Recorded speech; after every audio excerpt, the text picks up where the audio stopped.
Is it time to panic? First of all, Travis Kelce's dating Taylor Swift. Are you serious? Panic. I'm just kidding. Kyle Pitts. Let's talk about Kyle Pitts first. With Kyle Pitts, yes, he had 1,000 yards as a rookie. We all know the prospect that Kyle Pitts is. We all know he's a unicorn. We all saw the draft capital. Let's just get that out of the way up front. We know. We are very well aware of the context.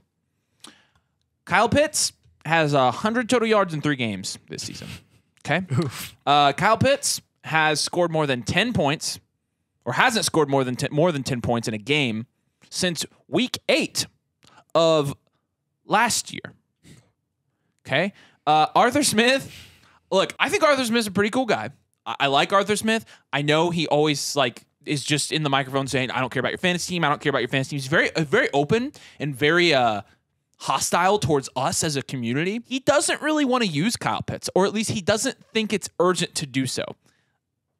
Now, you could turn this upside down and say, okay, they're putting Desmond Ridder on the field. How seriously are they actually taking this? The Falcons actually won their first 2 games. So I think they are legitimately thinking that this is a realistic strategy for them. And right now in their realistic winning strategy, if you want to call it that, Kyle Pitts, not really important to their game plan. It took losing 20-6 for him to even get 5 catches for 41 yards. So they were playing from behind. And even when they're playing from behind and like, we've got to come back, we've got to do everything we can, we got to move the ball downfield, we got to move the ball through the air, we're going to get Kyle Pitts 5 catches for 41 yards today. And people were probably like, that's going to move the needle. Look, I am as big a fan as Kyle Pitts, of Kyle Pitts as anybody. I really am. And he is. We like Kyle Pitts. Kyle Pitts' situation right now is dog poopy. It's very, very bad, and you cannot ignore this. Should you be dropping Kyle Pitts in fantasy? I want to know your guys' opinion on this, because to me, it's hard to drop a Kyle Pitts. It's hard to drop him. But should we be doing that? At this point, he's not much better than the tight ends on the waiver. He's not startable. There are already 3 rookie tight ends that I would rather have over Kyle Pitts this season in fantasy. Now, to be fair, Dalton Kincaid, also probably droppable at this point. He hasn't done anything. He's gotten to 2 and 3 points in the last couple weeks. He had 7 points his first week. But at the same time, Sam Laporta clearly outproducing Kyle Pitts, right? Luke Musgrave outproducing Kyle Pitts. So who's paying anything for Kyle Pitts at this point? He's dang near droppable. Yeah. I think the only reason he has any value is because of his name. Name value. Yeah. Yeah. I mean, honestly, that's a big theme in this list. I'll tell you what, man, the more you were talking here, I was trying not to freak out. And as you just kept talking, I started actually panicking, and I almost ran off this set because I was about to scream. I have that effect on people. Yeah. Right. Yeah. Next guy we're going to try not to scream about is Najee Harris. And he has yet to outscore Jaylen Warren in half PPR in any game this year. Good thing I don't have any Najee shares. Good thing none of us drafted Najee Harris. Didn't draft him at all. Nope. No. Oopsies. Does Najee remind you of anybody? Yep. Trent Richardson. Oh, we got pooped on for saying that. That was, yeah. Big time. It doesn't matter, though. It's irrelevant at this point because we were drafting him this year in fantasy, and it has blown up in our face for the 2nd year in a row. Najee has been horribly inefficient. We said last season that his inefficiency in 2022, there's no way it could get any worse in 2023. Lies. It sucks. He is bad. And granted, he's been more efficient as a runner than Jaylen Warren because he actually, is big enough to run between the tackles. But he hasn't. You can't do anything when you're running through freaking mud. No, he literally hasn't. It's literally like he's running through mud when he's playing on turf and grass that isn't muddy. It's terrible.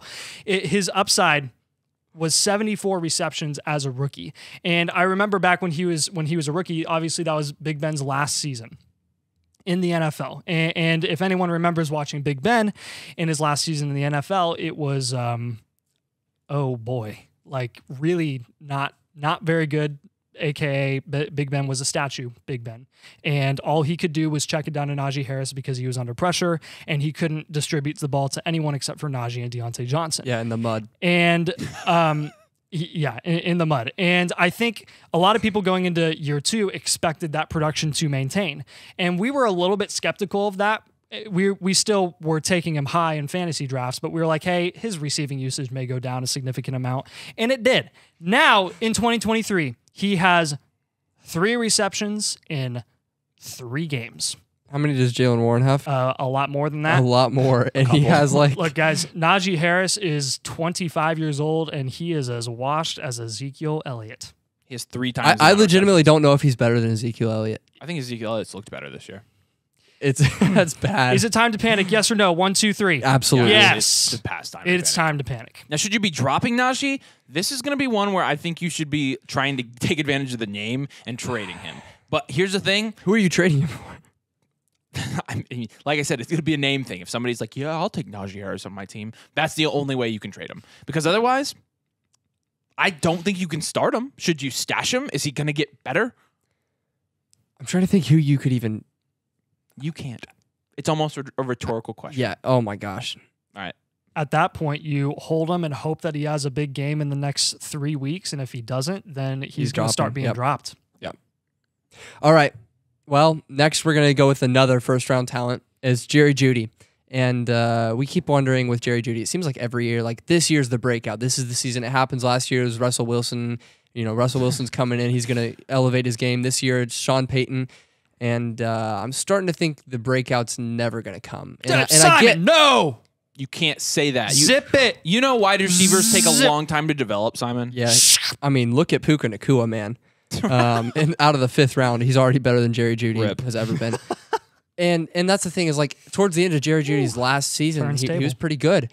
But the more I watch Jerry Jeudy, the more it's like, all right, in the 3rd quarter, he has 2 targets, and he seems to get all of his production in garbage time. I'm not even kidding. No, it was like at the end of last season, when teams just weren't taking the Broncos seriously. That's when Jerry Jeudy started to produce. He produces in garbage time, and that's about it. He literally, I think going into the 4th quarter yesterday, had 2 catches for 3 yards and 4 fantasy points, which is something like that. Needle mover if you only down 0.5 points and need 1 point to win. Cortland Sutton is not a good wide receiver, and he truly outproduced, out targeted everything out Jerry Jeudy, and Jerry Jeudy looked like he was running in the mud, in the turf, in the mud. It's so funny how things come in full circle, because I remember last year in fantasy, people were so excited about Cortland Sutton. Like, Cortland Sutton is better than Jerry Jeudy. Cortland Sutton is the one. And we were like, no. Cortland Sutton's really, really mid. Jerry Jeudy is a lot better as a talent, and he's going to get his own there, and he's going to be the one. Well, at this point, Jerry Jeudy can't even stay healthy. He can't stay on the field, and he's incapable as Russell Wilson, to a point where now Cortland Sutton is actually getting the volume and is producing as the one, which is hilarious, because there's just so much irony there. There absolutely is. So Jerry Jeudy probably never coming. But Pat Freiermuth's another guy, and we laugh through this because there's pain deep in our hearts because we drafted a lot of these guys. And you might say, this is a really negative video. Yeah, this is not fun. Our laughing, droppable players are not a fun situation. You could translate our laughing as madness. I don't think Jerry Jeudy's not droppable yet. Let's clarify that. I don't think so. I think Jerry Jeudy's someone you're not dropping. Correct.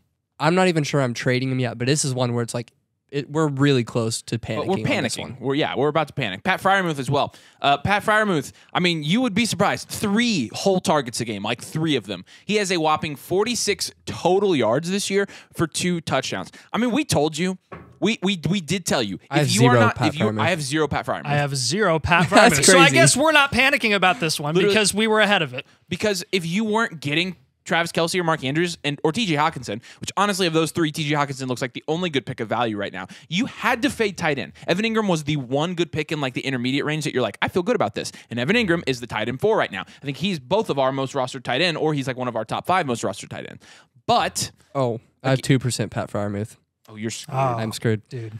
Pat Freiermuth, probably just not going to be an elite tight end. He was a good prospect, and he flew under the radar, and so then I think people over-adjusted on him. And I don't know why he was drafted this year like he was going to be an elite producing tight end, because I think maybe the answer to that is that people thought Kenny Pickett would take a bigger step up than he has. Yeah, and I think that's where, I mean, we got to be sensitive to you guys that were big on Pat Freiermuth. Is you, like us, did assume that Kenny Pickett was going to take a big step up this year going into his 2nd season in the NFL, and Matt Canada made sure that wouldn't happen. Matt Canada essentially and I literally think that almost every fantasy asset in Pittsburgh's offense, while Matt Canada is the offensive coordinator there, is dang near almost irrelevant. They cannot produce. Even George Pickens, who is currently the best fantasy asset there because Deontay Johnson is out, is totally, purely big play dependent. Yeah. Although completely. Calvin Austin. Also a He's big providing play guy, but legitimate yes. value. Big play dependent. And that's just not reliable. Are you ever comfortable starting any of those guys? No. Never. Yeah, the Steelers' offense is actually getting to be one to avoid. But flip his 13-point performance into someone on an actual NFL offense. That's really funny. Yeah, Canada. Thanks, Simon. Yep. And you're better off for it. So we're recommending that you could. I think you still can. You can still get. But something with for him. David Njoku, who has been also underwhelming, I'm pretty much to the point where I'm dropping David Njoku. Yeah, I've already dropped him. So I think Pat Freiermuth is droppable at this point. If you because you can stream tight end in a lot of these. If not for yesterday, I'd be dropping him. Yeah, Parham, Donald Parham.